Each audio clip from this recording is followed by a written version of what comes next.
Il y a de nombreuses années, un riche cadre français, Julien Martin, a commis une erreur qui allait le hanter de la manière la plus inattendue. Alors qu'il était encore en pleine ascension professionnelle, il avait eu une brève liaison avec sa bonne, Sophie, une femme simple et travailleuse. Lorsqu'elle découvrit qu'elle était enceinte, Julien la congédia sans hésiter, convaincu qu'en effaçant ce chapitre de son passé, il pourrait continuer à gravir les échelons du monde des affaires. Il n'imaginait pas qu'un jour, des années plus tard, il serait obligé d'affronter une vérité qui bouleverserait sa vie. Julien vivait dans un luxueux appartement avec vue sur la tour Eiffel, symbole de son succès dans la finance et l'immobilier. Chaque détail de sa vie était soigneusement orchestré, sans place pour les sentiments, sauf pour un secret qu'il avait toujours voulu oublier. Cette aventure interdite avec Sophie, dont le regard sincère et la douceur semblaient apaiser, même le cœur le plus endurci, était désormais reléguée aux oubliettes. Un soir, quand Sophie s'était approchée de lui, tremblante, pour lui annoncer qu'elle attendait son enfant, Julien avait réagi d'un ton glacial. « Cela ne peut pas arriver. » Il redoutait qu'un enfant hors mariage ne ternisse sa réputation et ne déçoive sa famille. Sa solution fut aussi radicale qu'immédiate. Dès le lendemain, Sophie fut congédiée et renvoyée sans le moindre soutien, et Julien reprit sa route sans se retourner. Pendant des années, Julien se persuada que Sophie avait refait sa vie, voire même qu'elle avait inventé cette histoire. Son succès ne cessait de croître et la vie semblait suivre son cours normalement. Jusqu'au jour où, lors d'une réunion d'affaires à Lyon pour finaliser un investissement de plusieurs millions d'euros avec une entreprise technologique en plein essor, tout changea. Alors qu'il était en pleine discussion, un jeune collaborateur entra dans la salle et fit battre le cœur de Julien plus fort en lui rappelant un visage familier. Le jeune homme, à la peau hâlée et aux yeux perçants, se présenta. « Bonjour, monsieur Martin, je m'appelle Antoine Dubois. » À cet instant précis, Julien fut frappé de stupeur en constatant que les traits d'Antoine ressemblaient étrangement à ceux de Sophie. Les mêmes lignes délicates, le même regard intense et cette force silencieuse. Était-il possible qu'Antoine soit réellement son fils? Tandis que les autres cadres échangeaient des chiffres et des projections qui se transformaient en bruit de fond, Julien resta immobile, les mains crispées sur le bord de la table. Antoine, avec sa posture calme et assurée, semblait avoir tracé sa route sans jamais connaître la présence d'un père.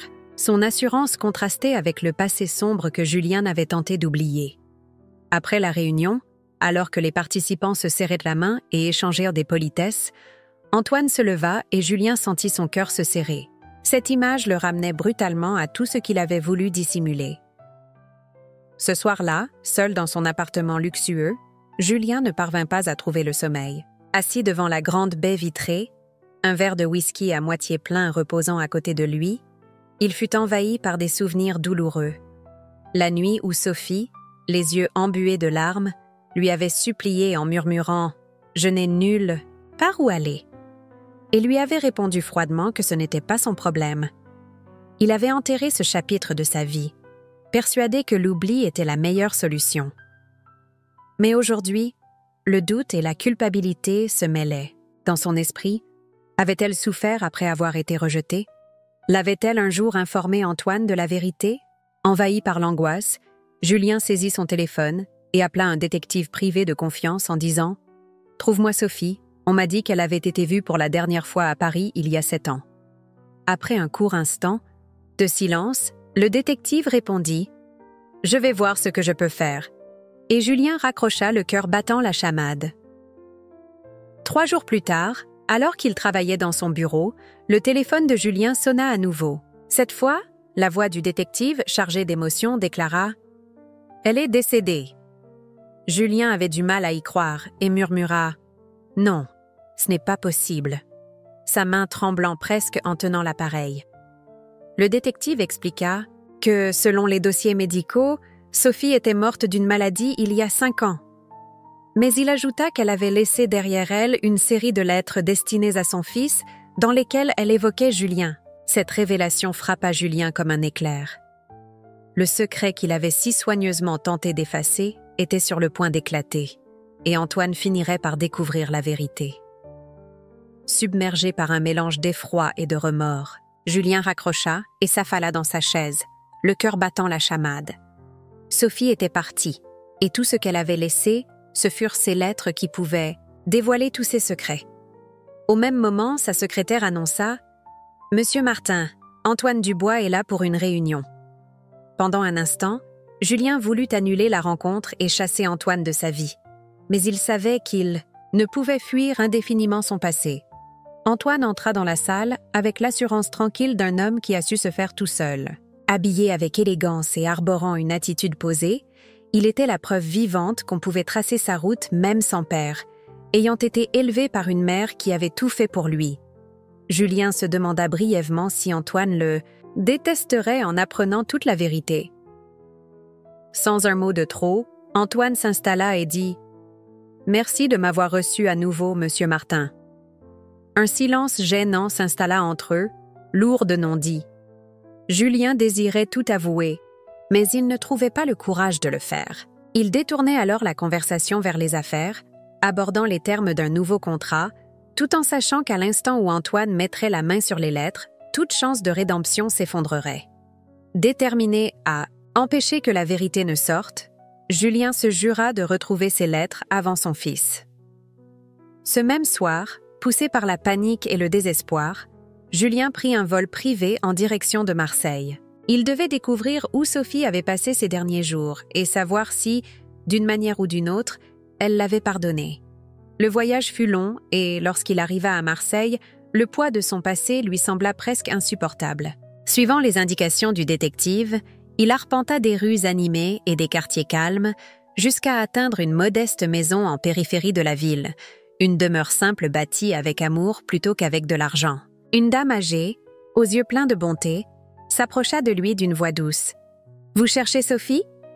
Julien acquiesça, et avec un soupir, la vieille femme ajouta « C'était une bonne personne, forte malgré sa maladie, mais elle n'a jamais parlé de vous. » Avec tristesse, la dame le guida vers une petite pièce lumineuse où, sur une étagère en bois, reposait, à côté d'une photo de Sophie avec un jeune garçon, une pile de vieux enveloppes.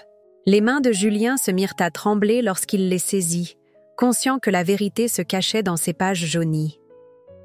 De retour à l'hôtel, Julien s'installa à un bureau et contempla un vieil enveloppe adressée à Antoine. Une lettre qui n'aurait jamais dû lui parvenir, mais qu'il ne pouvait désormais ignorer. Avec précaution, il ouvrit la première lettre. « Mon cher fils, si tu lis ces lignes, je ne suis plus à tes côtés. Il est important que tu connaisses la vérité sur moi et sur ton père. J'ai aimé un homme puissant et respecté, mais lorsque je lui ai annoncé que j'étais enceinte, il m'a rejetée. J'ai supplié, mais il avait trop peur de ce que les autres pourraient penser. Il a préféré son image à nous. Je ne veux pas que tu grandisses dans la haine. Je veux que tu saches que tu n'as jamais été une erreur, que je t'ai toujours aimé de tout mon cœur, et qu'un jour, si le destin le permet, ton père trouvera le courage de t'aimer. » Ces mots frappèrent Julien comme une lame, et sa vision se brouilla. Sophie avait laissé une ultime chance pour se racheter, mais Antoine ignorait encore l'existence de ces lettres, forçant Julien à choisir entre avouer lui-même ou laisser le passé parler. Alors que Julien méditait sur ces révélations, son téléphone vibra. C'était Antoine qui appelait. Le cœur battant, Julien décrocha et, après un long silence, entendit d'une voix ferme et directe « Nous devons parler, maintenant. » Sans laisser le temps de réfléchir, Antoine continua. « Je suis à Paris. Retrouve-moi à l'hôtel Lafayette, dans la suite du dernier étage, dans 1 heure. » L'appel se termina brusquement et, sachant qu'il n'y avait plus d'échappatoire, Julien enfila son manteau et se précipita vers l'aéroport. Arrivé à l'hôtel Lafayette, Julien sentait son cœur battre à tout rompre. Pendant des années, il avait mené des négociations de haut niveau et vaincu ses concurrents sans la moindre hésitation. Mais maintenant, la situation était différente. Il s'agissait d'un fils qui avait grandi sans père à cause de ses propres erreurs. En sortant de l'ascenseur qui le menait au dernier étage, Julien pénétra dans la suite où Antoine se tenait près d'immenses baies vitrées, contemplant la ville. Sans se retourner, Antoine déclara d'un ton froid « Alors, monsieur Martin, quand vas-tu me dire la vérité ?» Julien prit une profonde inspiration et répondit Assez de mensonges. Comment as-tu appris? Le regard rempli de colère et de tristesse, Antoine expliqua. J'ai toujours eu des doutes. Ma mère ne parlait jamais franchement de toi. Mais je voyais dans ses yeux qu'il y avait un passé qu'elle cachait. Il y a 2 semaines, j'ai reçu un colis de Marseille, une boîte contenant des lettres qu'elle avait laissées. Le cœur de Julien se serra lorsque Antoine poursuivit. Au début, je n'y ai pas cru, pensant que tu cachais un autre secret, mais j'ai fait un test ADN et maintenant je sais que tu es mon fils.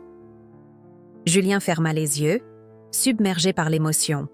« Épargne-moi », murmura-t-il, tandis qu'Antoine, la voix tremblante, ajoutait « Tu as rejeté ma mère comme si elle ne valait rien, et maintenant, avec son absence, tu montres que tu ne t'en soucies pas. » Julien balbutia « Je ne savais pas. » Mais Antoine l'interrompit. « Voilà le problème, tu ne t'es jamais soucié d'en savoir plus. » L'accusation le transperça. Antoine reprit d'un ton posé. « Je ne veux ni ton argent ni ton nom, mais j'avais besoin de ma mère et tu me l'as arraché. » Un véritable remords envahit Julien. « J'ai commis une erreur », admit-il à voix basse. Antoine laissa échapper un rire amer. Une erreur, c'est oublier un rendez-vous, signer le mauvais contrat. Ce que tu as fait, c'est détruire des vies. Incapable de se défendre, Julien murmura doucement. « Tu as le droit de me détester, mais sache que je ne suis plus le même qu'avant. » Antoine croisa les bras et demanda « Pourquoi devrais-je te croire ?» Julien hésita, conscient qu'en réalité il n'avait pas vraiment changé, mais il désirait ardemment le prouver. Après un long silence, Antoine dit simplement « Nous verrons bien. » Puis, en prenant son manteau, il se dirigea vers la porte et, avant de partir, ajouta « Viens visiter la tombe de ma mère. Si tu as du courage, viens avec moi. » La porte se referma, laissant Julien partager entre son passé et l'espoir de réparer sa relation avec son fils. Les mains tremblantes sur le volant, Julien conduisit jusqu'à un cimetière paisible en périphérie de Paris. L'idée d'entrer et de faire face à la tombe de Sophie le remplissait d'angoisse.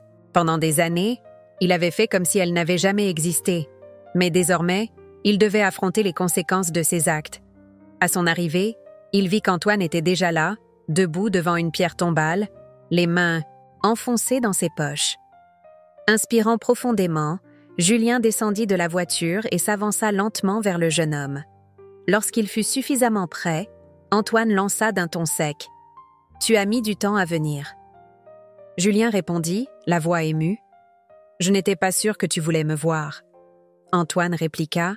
« Je ne le souhaitais pas, mais tu devrais être là. » Après un long silence, Julien regarda la pierre tombale sur laquelle on lisait « Sophie L., mère aimante, femme forte, partie trop tôt. » Ces mots le frappèrent de comme un coup de poing. « Je ne savais pas qu'elle était malade, » murmura-t-il, et Antoine rétorqua. « Parce que tu ne t'es jamais donné la peine ?» de le découvrir. N'ayant plus rien à ajouter, Julien confessa doucement « J'ai été lâche. Je croyais qu'en l'effaçant de ma vie, je pourrais aussi effacer mon erreur. » Antoine, les yeux plissés, demanda alors « Est-ce que moi aussi, j'ai été un échec ?» La question le blessa profondément, et Julien, d'une voix ferme, répondit « Tu n'as jamais été un échec. » Dans ce moment de vulnérabilité, en fixant la tombe, Julien déclara, la voix brisée « J'aurais dû vous protéger tous les deux. » Pour la première fois, il parlait non pas en homme d'affaires distant, mais en homme rempli de défauts et de regrets. Antoine le regarda intensément et demanda « Pourquoi es-tu là? Est-ce par culpabilité, par remords, ou parce que tu tiens vraiment à moi ?» Julien leva les yeux dans ceux de son fils et répondit « Je ne mérite pas qu'on m'appelle. »« Ton père, mais je veux essayer, si tu m'en donnes l'occasion. » Après un long moment de silence, Antoine dit simplement « Nous verrons bien. » Ce n'était pas un pardon total, mais c'était un début, une petite lueur d'espoir, que Julien n'aurait jamais cru mériter. Plus tard, dans son élégant bureau surplombant Paris, Julien resta pensif, chargé du poids de son passé. La lettre de Sophie reposait sur son bureau, répétant ces mots qui lui demandaient de ne jamais oublier le fils qu'il avait abandonné, même quand rien d'autre n'aurait plus d'importance. Pendant des années, il avait bâti un empire et accumulé du pouvoir pour que personne ne puisse jamais le rabaisser, mais une seule lettre de celle qu'il avait blessée l'avait ébranlé plus que n'importe quel revers professionnel. Prenant une profonde inspiration, il décrocha son téléphone et ordonna à sa secrétaire « Annulez toutes mes réunions pour les 3 prochains jours ». Sans contestation possible, il savait qu'il était temps d'affronter tout cela. 7. Après-midi-là, Julien se retrouva devant l'appartement d'Antoine. Le cœur battant la chamade, il frappa à la porte, incertain de ce qu'il allait trouver. Lorsque la porte s'ouvrit, Antoine apparut, les bras croisés et une sourcil levée, visiblement surpris de le voir si tôt. « Puis-je entrer ?» demanda Julien d'une voix douce. À l'intérieur, l'appartement était minimaliste, mais soigné, décoré avec simplicité et sans aucune photo de Julien sur les murs. « Tu n'es pas là seulement pour admirer le lieu ?» dit Antoine en s'installant sur le canapé. « Je veux te connaître, non pas en tant qu'homme d'affaires, mais en tant que père. » Julien laissa échapper un petit rire et répliqua. « Je crois qu'il est un peu tard pour ça, tu ne trouves pas ?» Antoine répondit. « Peut-être, mais je suis ici désormais. » Après un bref silence, Antoine confessa. « Je ne sais vraiment pas si je peux te faire confiance. » Julien acquiesça. « Moi non plus, je ne ferai pas confiance à moi-même. » Et un nouveau silence s'installa. Enfin, Antoine soupira et ajouta.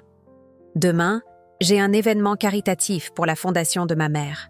Si tu veux vraiment me comprendre, viens voir ce que j'y fais. » Julien se redressa et déclara « J'y serai. » Antoine esquissa alors un léger sourire et dit simplement « Nous verrons bien. » Ce soir-là, Julien assista à l'événement de bienfaisance, une réunion simple et sincère, bien différente des fêtes grandioses de la haute société. Il n'y avait pas de milliardaires exhibant leurs richesses, seulement de vraies personnes réunies pour une cause importante. Antoine, sûr de lui et passionné, accueillait les invités et parlait avec franchise du travail de la Fondation, démontrant une détermination qui transcendait l'argent. Julien observait discrètement, conscient que, malgré l'absence d'un père, Antoine était devenu un homme de valeur. À un moment donné, lors de l'événement, Antoine s'approcha et dit « Tu es toujours là. » Julien répondit calmement « Je t'avais dit que je resterais. » Sans animosité, Antoine marcha à ses côtés en silence. Plus tard dans la soirée, Antoine monta sur scène pour évoquer l'héritage de sa mère. Assis parmi le public, Julien ressentit une fierté contenue, jusqu'à ce qu'Antoine invite à prendre place à côté de lui sur une chaise vide. Inspirant profondément, Julien se leva et s'assit pour la première fois aux côtés de son fils, réalisant qu'enfin il n'aurait plus à affronter la vie seul. Ceci est l'histoire de Julien Martin, un puissant cadre qui vit son passé. Le rattraper de la façon la plus inattendue. Une histoire de remords, de rédemption, et de la possibilité que même les erreurs les plus profondes puissent ouvrir la voie à un futur empli d'espoir et de liens retrouvés.